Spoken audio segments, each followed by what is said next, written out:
இரங்கல் தீர்மானங்கள். கரூரில் 27/9/2025 அன்று கூட்ட நெரிசலில் உயிர் இழந்தவர்கள் குறித்து 27/9/2025 அன்று கரூரில் நடத்தப்பட்ட அரசியல் பரப்புரை கூட்டத்தில் 41 பேர் உயிரிழந்த செய்தி அறிந்து இப்பேரவை அதிர்ச்சியும் ஆற்றொன்னா துயரமும் கொள்கிறது. இத்துயர செய்தியை அறிந்தவுடன் மாண்புமிகு முதலமைச்சர் அவர்கள் அன்று இரவே கரூருக்கு விரைந்து சென்று உயிர் இழந்தவர்களின் குடும்பத்தாரையும் படுகாயமற்று மருத்துவமனையில் சிகிச்சைக்காக அனுமதிக்கப்பட்டிருந்தவர்களையும் நேரில் சந்தித்து ஆறுதல் தெரிவித்து நிதியுதவியும் வழங்க உத்தரவிட்டதுடன் மருத்துவ சிகிச்சைக்கான சிறப்பு ஏற்பாடுகளை துரிதப்படுத்த மாண்புமிகு அமைச்சர் பெருமக்களை உடனே அனுப்பி வைத்தார்கள்.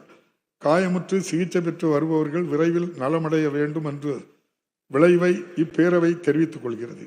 இத்துயர சம்பவத்தில் உயிர் இழந்தவர்களை இழந்து வாடும் அவர்தம் குடும்பத்தினருக்கு இப்பேரவை தனது ஆழ்ந்த இரங்கலையும் அனுதாபத்தையும் தெரிவித்துக் கொள்கிறது. இந்த இரங்கல் தீர்மானத்தை நிறைவேற்றும் முகத்தானும் இத்துயர சம்பவத்தில் உயிரிழந்தவர்களுக்கு அஞ்சலி செலுத்தும் வகையிலும் மாண்புமிகு உறுப்பினர்கள் அனைவரும் எழுந்து நின்று 2 மணித்துளிகள் அமைதி காக்குமாறு கேட்டுக்கொள்கிறேன்.